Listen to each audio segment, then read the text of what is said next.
notice that when the cold weather rolls around, you feel really sluggish and tend to gain weight despite your best efforts to control your calories and exercise?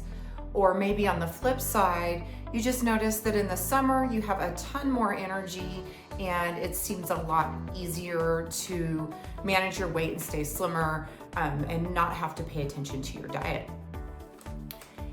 This is me 100%, and this is not something that we're doing. It's actually because of our circadian and our seasonal rhythms and the seasonal rhythms of our microbiome. So that's what we're going to talk about today, is the daily and seasonal rhythms that our microbiome experiences and how we can help keep these regular and aligned. I'm Dr. Katrina Coulter. I'm an infectious disease specialist, and I make educational health videos specifically focused on microbiome health to help you optimize your overall wellness.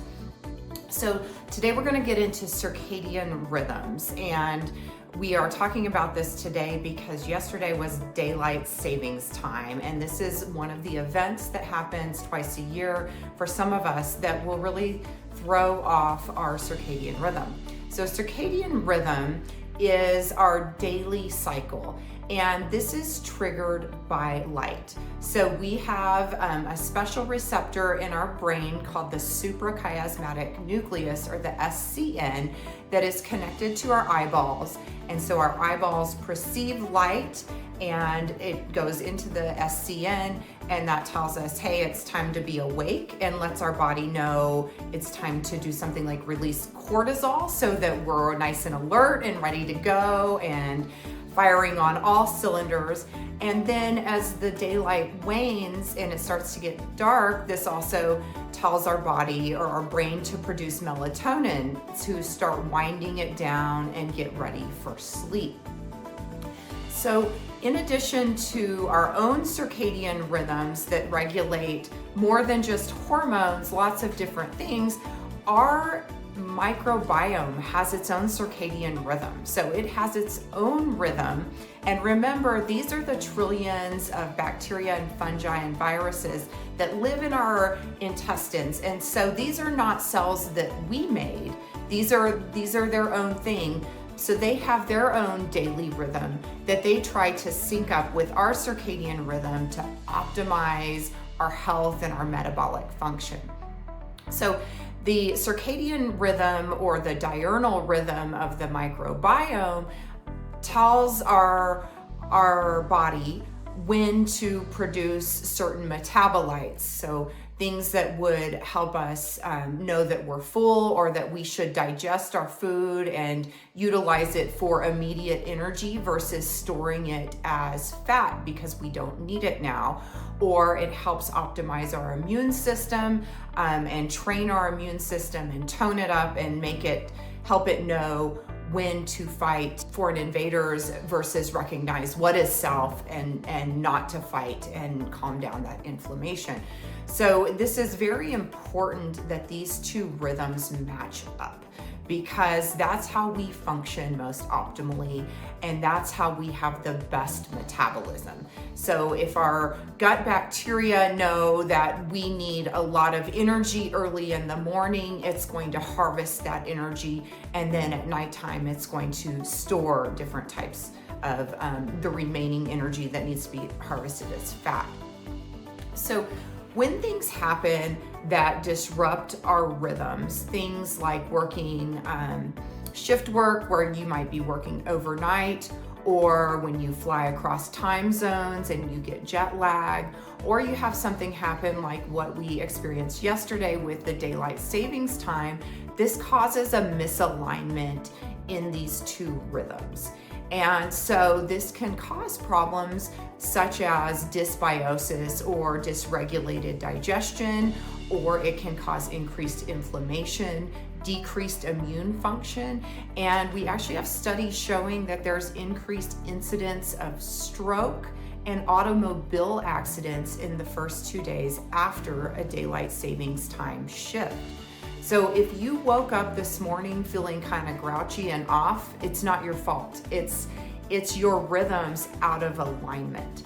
And more dramatically, or more importantly, what this can also cause is increased insulin resistance and increased weight gain.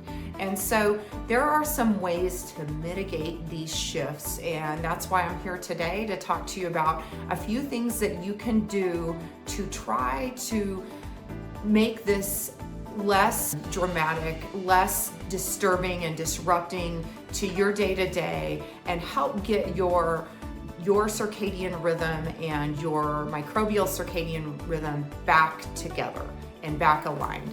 So the first thing that you need to do, or that I highly recommend you do, is try to get some sunlight early in the day. Ideally, within the first 30 to 60 minutes of waking up, you get some sunlight exposure. How much do you need? Probably about 15 minutes. 15 to 30 minutes would be great. And maybe you wake up before the sun comes up. Really catching those first morning rays really helps kind of set that circadian rhythm, and that lets your body know, okay, now it's morning, it's time to get going. Let's get that energy released. Another thing that is really important, and most of you have heard about this before, but I will re-emphasize in this context, is minimizing artificial light at night. So maybe you lay in bed and watch TV before you fall asleep, or you doom scroll or watch some videos on your phone or device. Now is the time to try to cut that behavior out at least an hour before bedtime, because what this does is it provides your brain with blue light, and that further confuses your suprachiasmatic nucleus. It thinks, okay, it is still daytime, and so I should not make melatonin, and it's not time to go to bed. And then this is going to also confuse your gut microbiome. So really shutting down that blue artificial light at least an hour before bedtime will help you sleep better and help you get reset on your rhythm that you work best on. The next thing you can do is really try to adhere to the same sleep-wake times. So not sleeping in late on the weekends and staying up really late at night, but maintaining a 7-day-a-week go to sleep time and wake up time. That also helps your body really get back into the rhythm and understand what its rhythm is. So the other things that influence the gut microbiome's diurnal rhythm, or circadian rhythm, is time of eating and movement. And so these are two things that we can manipulate to try to mitigate the changes that happen through the seasons. So regarding time of eating, we tend to eat a little bit later in the winter because of holidays and because of the early time of dusk and darkening.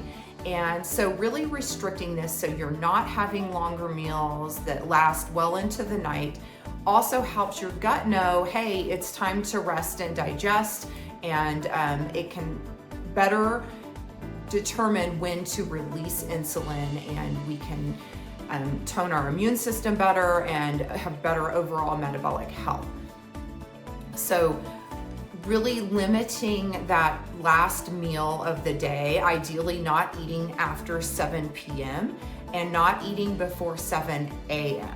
So that leads into what's called time-restricted eating, and you may or may not have heard of this. It's also sometimes called intermittent fasting.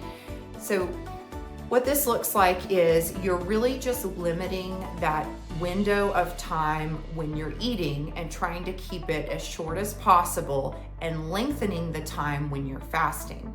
So most ideal, you would go into a 16-hour fast and an 8-hour eating period.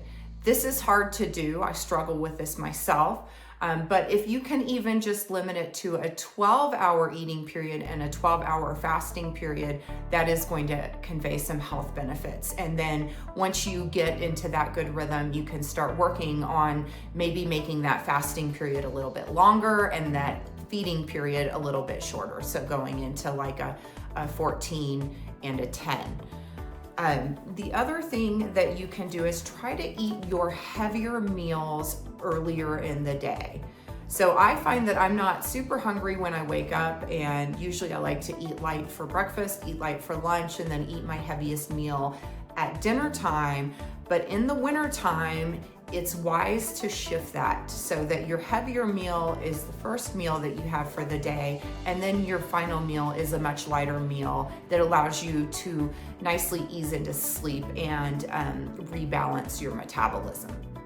Now, regarding movement, it is important to continue your movement through the colder season and the shorter days, even though you might not feel like it as much, but this will help increase your energy, and it will also help tell your body, hey, we still need to release the high energy load at certain times of day, and specifically you want that released in the morning. So if you can shift your workouts or exercise into the morning hours or earlier in the day, that'll be of more benefit than going to the gym after work or later in the evening.